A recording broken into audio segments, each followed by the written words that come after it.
प्यारे बच्चों, आप सभी का हमारे चैनल पे बहुत बहुत स्वागत है। दोस्तों, आज के इस वीडियो माध्यम से क्लास 10th के बच्चों के लिए गृह विज्ञान का 2024 बोर्ड परीक्षा के लिए एक लेटेस्ट वायरल बोर्ड का पेपर लेकर के आ चुके हैं। और बच्चों, इस वीडियो के माध्यम से मैं आप सभी को इस पूरे वायरल पेपर का फुल सोल्यूशन प्रोवाइड करने वाला हूं। तो जो भी बच्चे अब की बार 5 मार्च को गृह विज्ञान का पेपर देने वाले हैं, वो इस वीडियो को शुरू से लेकर के अंत तक जरूर देख लेंगे, क्योंकि बच्चों इस पूरे वीडियो को देखने के बाद आप सभी का गृह विज्ञान के पेपर में 70 नंबर बिल्कुल पक्का हो जाएगा। इस बात की मैं गारंटी ले सकता हूं, क्योंकि बच्चों इस वीडियो के माध्यम से मैंने आप सभी को सारा क्वेश्चन बताऊंगा, चाहे वो बहुविकल्पी हो, चाहे वो शॉर्ट आंसर हो या लॉन्ग आंसर हो, सब कुछ मैं आप सभी को पूरा सॉल्यूशन के साथ बताऊंगा और एक कभी प्रश्न मैं छोड़ूंगा नहीं, ठीक ना। और बच्चों, इस वीडियो के माध्यम से मैं आप सभी को यह भी बताने वाला हूं कि अब की बार 2024 बोर्ड परीक्षा में गृह विज्ञान की कॉपी कैसे लिखोगे कि आपका एक भी नंबर ना कटेगा और 95% पाने का सपना भी साकार हो जाएगा। तो ये बच्चों, बिना किसी देरी के इस वीडियो का कंटिन्यू स्टार्ट करेंगे। उसके पहले इस वीडियो को बनाने में मेरे को बहुत ज्यादा मेहनत करना पड़ा है, बहुत ज्यादा संघर्ष करना पड़ा है। इसके लिए इस वीडियो का जो हमारा आज का लाइक का टारगेट है वो बच्चों 1000 लाइक का टारगेट, कितना 1000 लाइक का टारगेट है। तो जो भी बच्चे अब की बार साइंस का या होम साइंस का पेपर देने वाले हैं, वो 1000 लाइक का टारगेट पूरा कराएंगे। उस 5 बच्चों के पास शेयर करना है, उसके बाद एक अच्छा सा कमेंट करना है और अंत में जो भी बच्चा चैनल पर नया होगा उसको सब्सक्राइब भी कर लेगा। तो ये बच्चों, बिना किसी देरी के इस वीडियो को स्टार्ट करेंगे। और सबसे पहले बच्चों यहाँ पे निर्देश पढ़ते हैं, क्योंकि बच्चा थोड़ा सा वीडियो लंबा बनेगा, लेकिन बहुत ही बेहतरीन कंटेंट मैं लेकर के आ चुका हूं। तो सबसे पहले समझते हैं बच्चा कि कुल पेपर को हल करने के लिए 3 घंटा 15 मिनट टाइमिंग होता है, जो कि आप यहाँ पे नोटिस कर सकते हो, देख सकते हो। यहाँ पे 70 नंबर का ये पूर्णांक रहने वाला है। 30 नंबर तक को प्रैक्टिकल से दे दिए जाएंगे, उसके लिए परेशान नहीं होना है। तो यहाँ पे एक नोट लिखा गया है कि प्रारंभ के 15 मिनट परीक्षार्थियों को प्रश्न पत्र पढ़ने के लिए निर्धारित है, यानी कि शुरू में आपको 15 मिनट मिलेंगे पेपर को पढ़ने के लिए। यहाँ पे निर्देश लिखा गया है कि सभी प्रश्न को हल करना अनिवार्य है, यानी कि एक भी क्वेश्चन को छोड़ना नहीं है। यह प्रश्न पत्र 2 खंडों में डिवाइड होगा, खंड अ और खंड ब में। खंड अ के जो भी क्वेश्चन होंगे 1 नंबर का रहने वाला है, जिनमें 20 एमसीक्यू रहेंगे, 20 बहुविकल्पी प्रश्न रहने वाले हैं, जिनको बच्चों ओएमआर आंसर शीट पे हल करना होगा। और खंड अ के प्रत्येक प्रश्न का निर्देश पढ़कर केवल प्रदत्त ओएमआर आंसर शीट को भरना होगा। उसके बाद ओएमआर को काटा पीटी या इरेजर या व्हाइटनर का इस्तेमाल बिल्कुल भी नहीं करना है, और कौन सा क्वेश्चन कितने नंबर का उसके सामने दे दिया गया है। तो ये बच्चों, बिना टाइम को वेस्ट किए सबसे पहले हम यहाँ पे हल करेंगे बहुविकल्पी प्रश्नों के बारे में। आइए, हमारा पहला यहाँ पे क्वेश्चन क्या दे रखा है कि कार्बोहाइड्रेट का स्रोत क्या है। बच्चों, ये जो क्वेश्चन है कई बार पेपर में पूछा जा चुका है, समझिएगा जरा ध्यान से कि कार्बोहाइड्रेट का स्रोत क्या है। दाल है कि चीनी है कि दूध है कि संतरा है, इसका यहाँ पे ध्यान से समझिएगा। तो बच्चों, इसका जो राइट आंसर होगा ना, कार्बोहाइड्रेट का स्रोत क्या होगा, तो यहाँ पे ऑप्शन नंबर यहाँ पे तीसरा राइट आंसर हो जाएगा, दूध इसका राइट आंसर होगा, ठीक ना। अगला हमारा क्वेश्चन क्या है कि रक्त की शुद्धि किस अंग से होती है, माने रक्त का प्यूरिफिकेशन कौन करता है, ये आपको बताना है। हृदय यानी कि हार्ट करता है कि त्वचा करता है कि वृक्क करता है कि फेफड़ा करता है। तो रक्त का शुद्धिकरण कौन करता है, ये करता है वृक्क। क्या करता है, वृक्क करता है, इस बात को ध्यान में रखना। अब अगला हमारा क्वेश्चन क्या है, ध्यान समझिएगा कि मच्छरों के द्वारा कौन सा रोग फैलता है, हैजा, तपेदिक, डायरिया या डेंगू।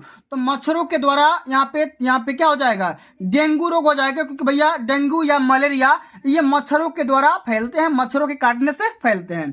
अच्छा, अगला हमारा क्वेश्चन क्या है बाबू, ध्यान से समझिएगा कि मांसपेशियों की मजबूती किस तत्व के कारण होती है, लौह तत्व, प्रोटीन, सोडियम या कार्बोहाइड्रेट, ठीक ना। तो इसका राइट आंसर क्या होगा, मांसपेशियों की मजबूती जो होती है ना बच्चों, वो प्रोटीन के कारण होती है, प्रोटीन, ये इसका राइट आंसर हो जाएगा। इस बात को ध्यान में रखना है, समझना है। अच्छा, अगला हमारा क्वेश्चन क्या है, समझिएगा कि मानव शरीर में फेफड़ों की संख्या कितनी होती है, 1 होती है कि 2 होती है कि 4 होती है कि 5 होती है।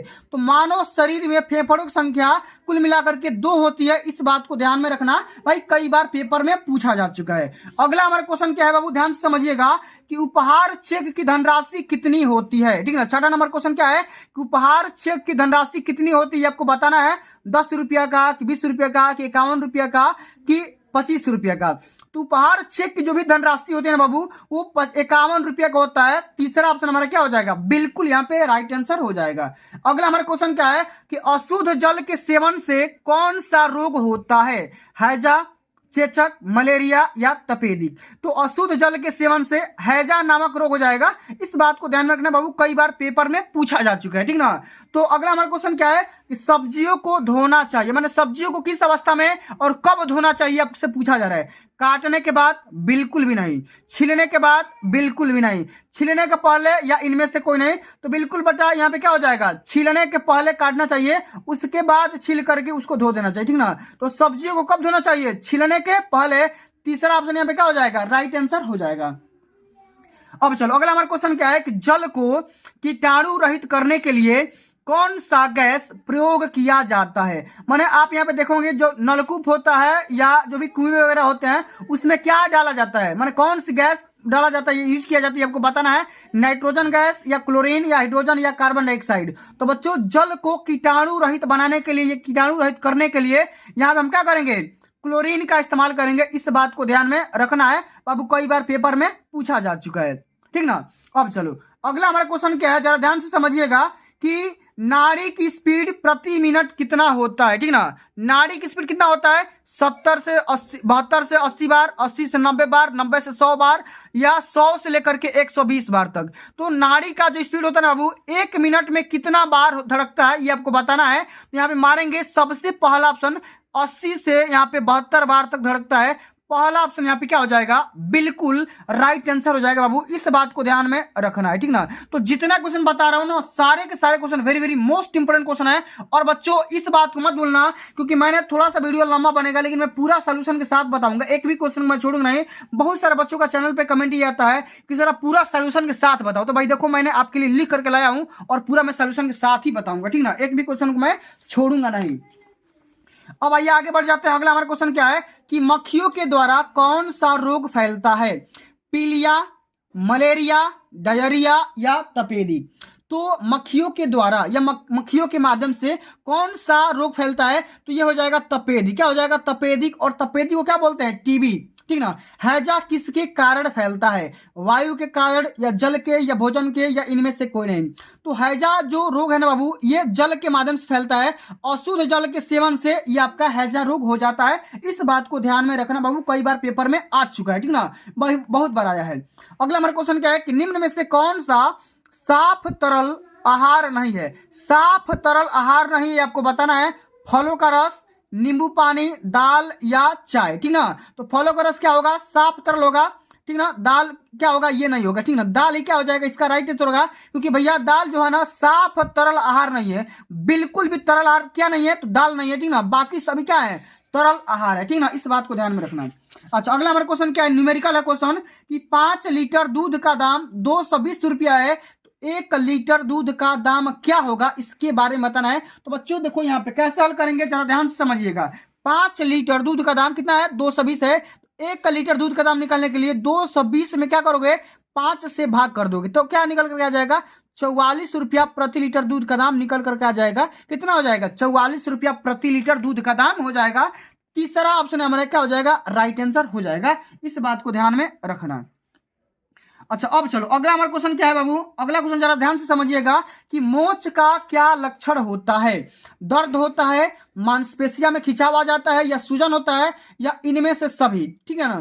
तो मोच आने का जो भी लक्षण होता है ना, दर्द भी होगा, मांसपेशिया में खिंचाव आ जाएगा, साथ में सूजन भी हो जाता है, इसलिए ऑप्शन नंबर आपका यहाँ पे चौथा बिल्कुल राइट आंसर हो जाएगा, ठीक है। अब अगला हमारा क्वेश्चन क्या है कि पारिवारिक बजट बनाने का उद्देश्य क्या होता है, बचत करना, वित्तीय स्थिरता या व्यय पे कंट्रोल करना या ये सभी। तो बच्चों पारिवारिक बजट बनाने का ये सभी लक्षण हो जाएगा, इन सभी कार्यों की वजह से हम क्या करते हैं, पारिवारिक बजट बनाते हैं। अगला हमारा क्वेश्चन क्या है कि अतिसार के रोगी को कैसा भोजन देना चाहिए, तरल भोजन, तला हुआ भोजन, गरिष्ठ भोजन या रेशेदार भोजन। तो अतिसार के रोगी को बच्चों हमेशा तरल भोजन देना चाहिए, हमेशा तरल लिक्विड वाला भोजन देना चाहिए, इस बात को ध्यान में रखना। अगला हमारा क्वेश्चन क्या है बाबू, जरा ध्यान से समझिएगा कि शरीर के तापमान नापते समय प्रयोग किया जाता है, क्या किया जाता है, थर्मामीटर, लेक्टोमीटर, बैरोमीटर या हाइड्रोमीटर। तो शरीर का टेम्परेचर सेंस करने के लिए हम थर्मामीटर का इस्तेमाल करते हैं, पहला ऑप्शन आपका बिल्कुल करेक्ट आंसर यहाँ पे हो जाएगा।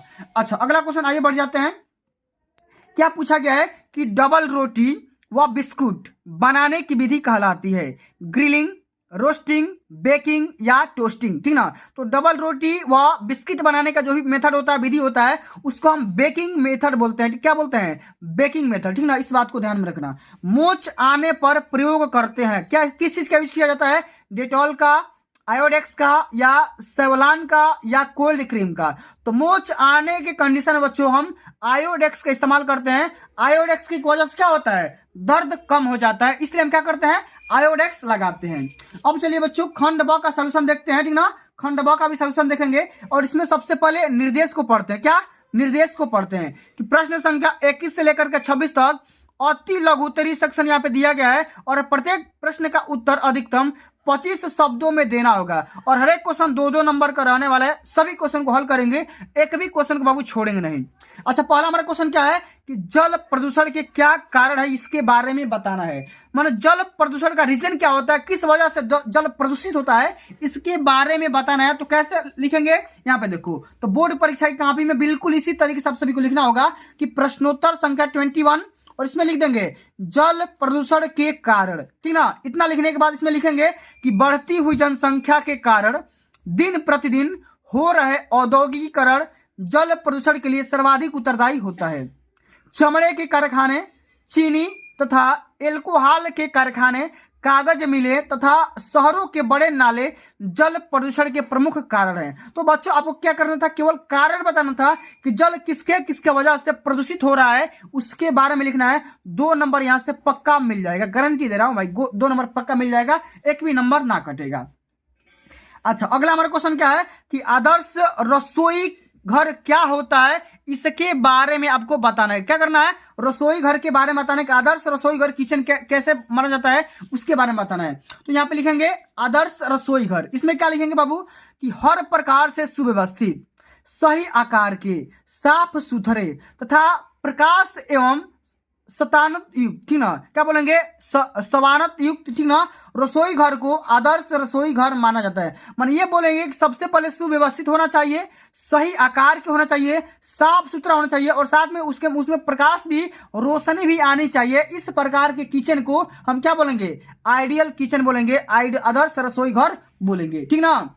चलिए अब अगला हमारा क्वेश्चन क्या है कि रेखांकित चेक किसे कहते हैं, इसके बारे में बताना है। तो यहाँ पे क्या कैसे लिखेंगे? प्रश्नोत्तर संख्या 23 हेडिंग लगाना है रेखांकित चेक। इसमें कैसे लिखेंगे कि बैंक के उस चेक को रेखांकित अथवा क्रॉस चेक कहा जाता है जिसमें चेक के बाईं ओर 2 समांतर रेखाएं खींच दी जाती है। चेक के बाईं ओर क्या किया जाता है? 2 ऐसे रेखाएं खींच दी जाती है, ठीक ना।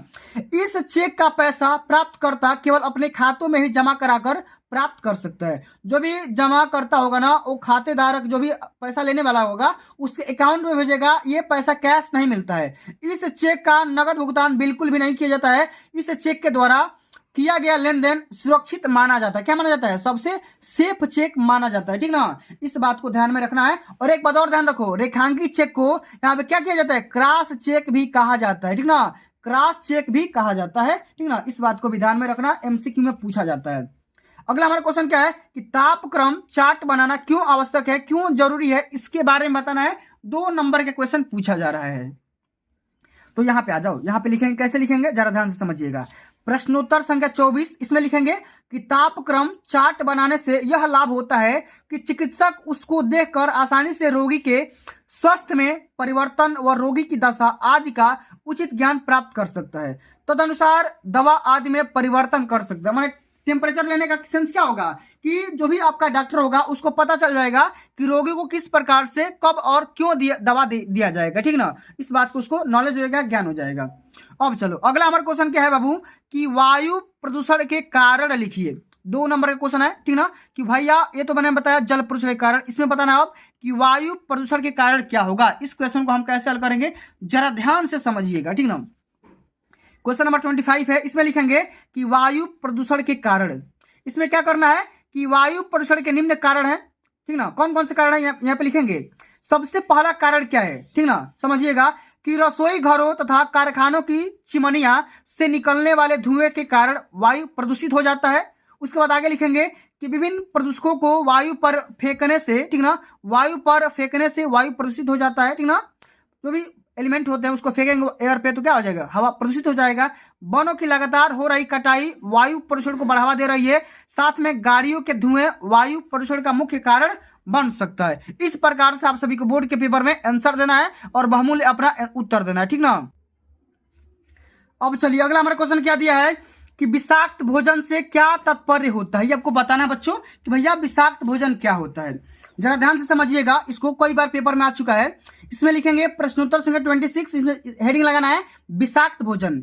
लिखेंगे इसमें कि पूर्ण रूप से स्वच्छ, पौष्टिक तथा उपयुक्त दिखाई देने वाले भोज्य पदार्थ भी कभी कभी व्यक्ति को रोगी बना देता है।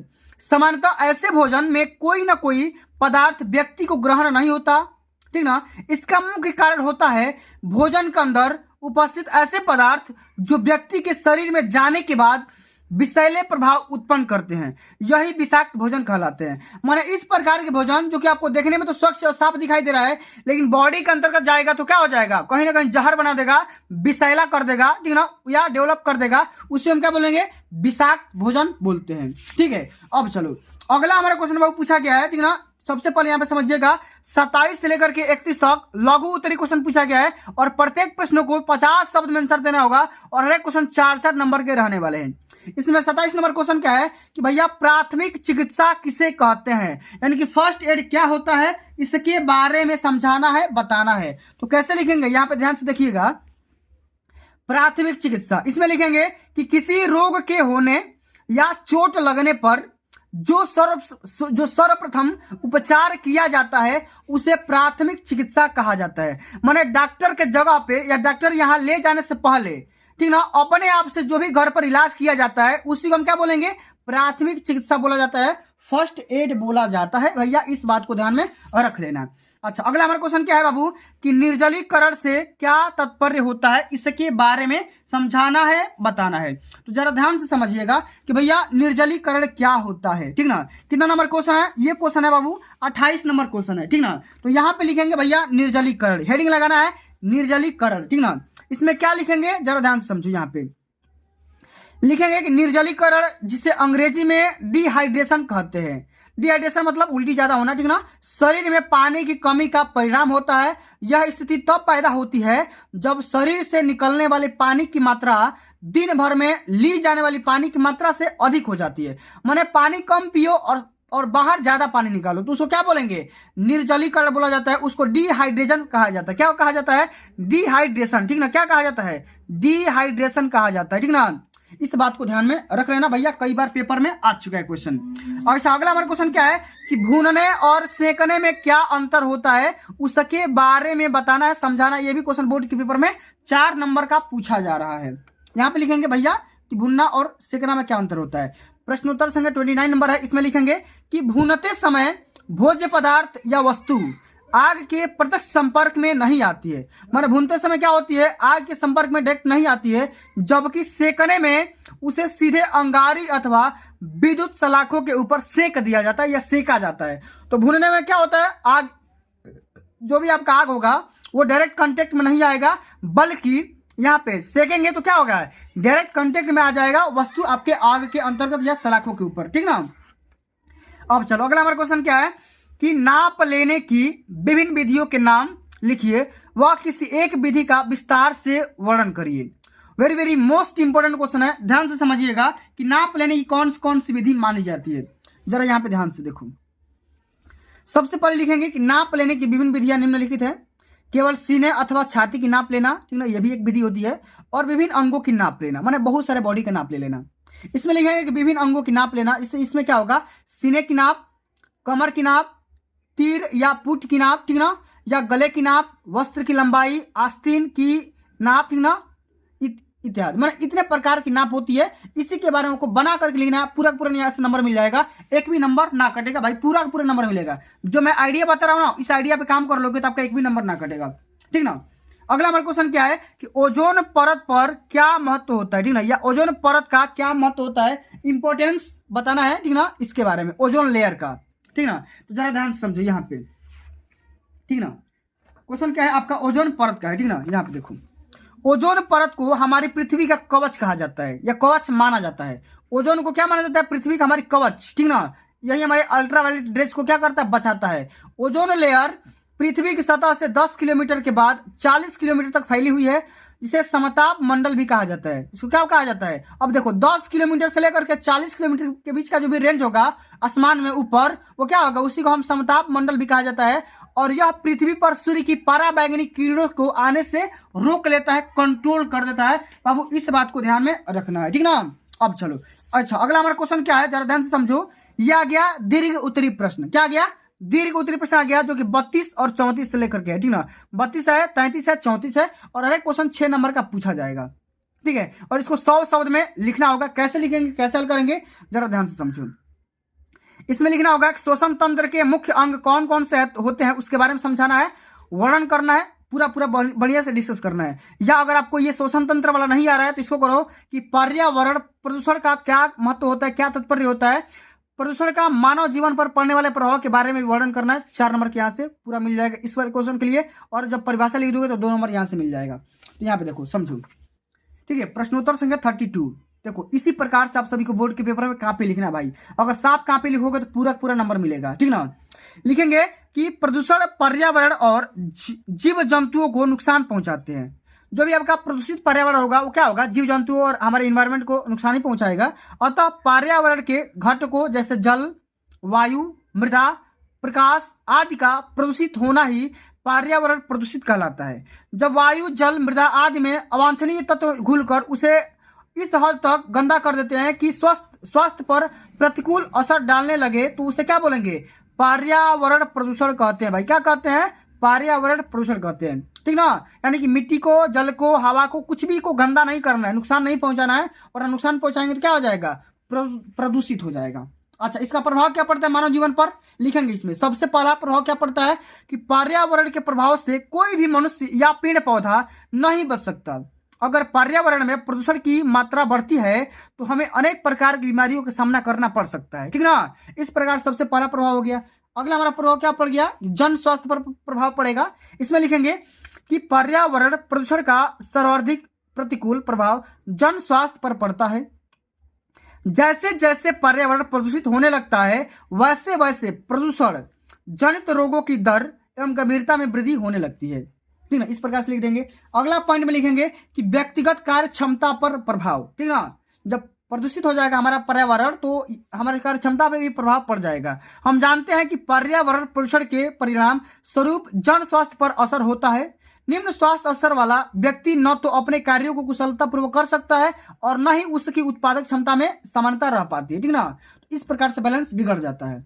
अगला हम अंत में पॉइंट लिख देंगे कि आर्थिक जीवन पर प्रभाव भी पड़ सकता है। इसमें यह लिखेंगे कि पर्यावरण प्रदूषण का प्रभाव मानव के आर्थिक जीवन पर भी पड़ता है, क्योंकि पर्यावरण प्रदूषण के कारण मानव के स्वास्थ्य प्रभाव से उसके आय में भी प्रभावित हो जाती है, ठीक ना। आय भी क्या हो जाएगा, डिस्टर्ब हो जाएगा, इनकम भी क्या हो जाएगा भैया, बिगड़ जाएगा। अगला हमारा क्वेश्चन क्या है कि भोजन पकाने से क्या उद्देश्य है, भोजन पकाते समय किन किन बातों को ध्यान में रखना चाहिए। इसको करो या इसको करो कि संक्रामक रोग किसे कहते हैं, किसी एक संक्रामक रोग के कारण, लक्षण और रोकथाम के उपाय लिखना है।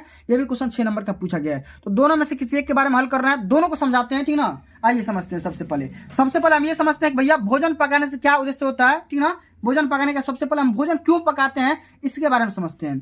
तो भोजन पकाने का उद्देश्य क्या होता है, तो भोजन पकाने का उद्देश्य निम्नलिखित है। सुपाच्य बनाना, सबसे पहले तो हमारा यही टारगेट है कि सुपाच्य बनाना, ठीक है। इसमें क्या लिखेंगे, खाद्य सामग्री को पकाने से उसके जटिल अवयव टूटकर एक सीमा तक सरल अवयवों में परिवर्तित हो जाते हैं। इससे भोजन नरम और चबाने योग्य तथा सुपाच्य हो जाता है।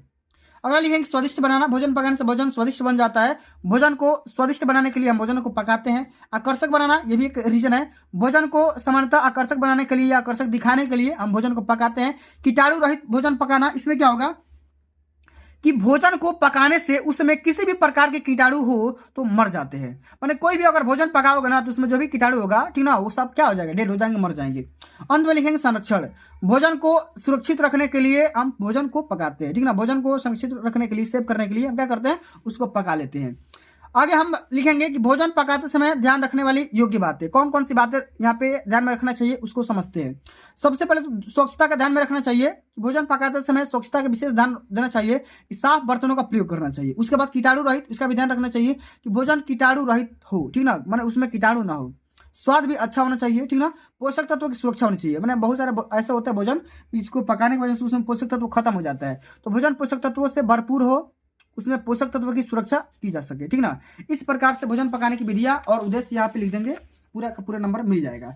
अब देखो अगला हमारा क्वेश्चन क्या है कि संक्रामक रोग किसे कहते हैं, तो जो तेजी से रोग फैलते हैं उसको संक्रामक रोग कहा जाता है। जैसे कोरोना का एग्जांपल ले सकते हो, इसका लक्षण लिख दो, कारण लिख दो और रोकथाम करने के उपाय लिख दो। सोशल डिस्टेंसिंग पालन करोगे ऑटोमेटिक कंट्रोल हो जाएगा, ठीक ना, इस प्रकार से। अब चलो अगला हमारा क्वेश्चन क्या है कि पारिवारिक बचत से आप क्या समझते हैं, किन साधनों के द्वारा बचत को सुरक्षित रखा जा सकता है, इसके बारे में बताना है। कई बार भाई पेपर में आता है, हमेशा आता है पेपर में, ठीक ना, इस बात को समझते हैं कि भैया पारिवारिक बचत क्या होता है। तो यहाँ पे अंतिम नंबर क्वेश्चन है कि पारिवारिक आय में से पारिवारिक वर्तमान आवश्यकताओं की पूर्ति के लिए व्यय करने के उपरांत जो भी धनराशि शेष रह जाती है उसी को हम क्या बोलेंगे, पारिवारिक बचत बोलेंगे। जैसे मान लो बाबू आप कमा रहे हो 1000, ठीक ना, कमा रहे हो कितना 1000, उसमें से 500 तो खर्चा कर दिए, तो ये तो हो गया व्यय, ये तो हो गया आय। तो आय में से 500 रुपये खर्चा कर दिए तो कितना बचा, 500 बच गया, ठीक ना। तो जो भी आप यहाँ पे 500 बचा ये क्या हो जाएगा, पारिवारिक बचत हो गया। तो इसी बात को यहाँ पे लिखा गया है कि पारिवारिक आय में से परिवार की वर्तमान आवश्यकताओं की पूर्ति के बाद व्यय करने के उपरांत जो भी धनराशि बच जाती है उसको हम क्या बोलेंगे, पारिवारिक बचत बोलेंगे। अच्छा, बचत को सुरक्षित रखने का साधन क्या होता है, तो बचत को निम्न साधनों के माध्यम से सुरक्षित रखा जा सकता है। जैसे पहला आता है बैंक, डाक खाना, बीमा योजना, भविष्य निधि, राष्ट्रीय बचत पत्र या अच्छी कंपनियों के शेयर। तो इतने प्रकार से हम बचत को, सेविंग को माने कंट्रोल कर सकते हैं या सुरक्षित रख सकते हैं, सेफ रख सकते हैं, ठीक ना। इस प्रकार से हम क्या कर सकते हैं, बचत को सुरक्षित रख पाएंगे, ठीक ना। तो बच्चों आज के लिए बस इतना ही। अगर ये वीडियो आप सभी को पसंद आया होगा, अच्छा लगा होगा, तो वीडियो को जो मैंने यहाँ पे लाइक का टारगेट बताया था, मैंने क्या बताया था शुरू में, 1000 लाइक का टारगेट मैंने बताया था, 1000 लाइक का टारगेट पूरा करा दो और उन 5 बच्चों के पास शेयर करो जो अब की बार बोर्ड परीक्षा देने वाले हैं, ठीक ना। सबके पास शेयर कर दो भाई जो इस चैनल को नहीं जानते हैं, और एक अच्छा सा कमेंट कर देना, और जो बच्चे सब्सक्राइब नहीं किए हैं वो भी इस चैनल को सब्सक्राइब कर लेंगे। तो बच्चों आज के लिए बस इतना ही, जल्द मिलते हैं अगली वीडियो में, तब तक के लिए जय हिंद, जय भारत, वंदे मातरम।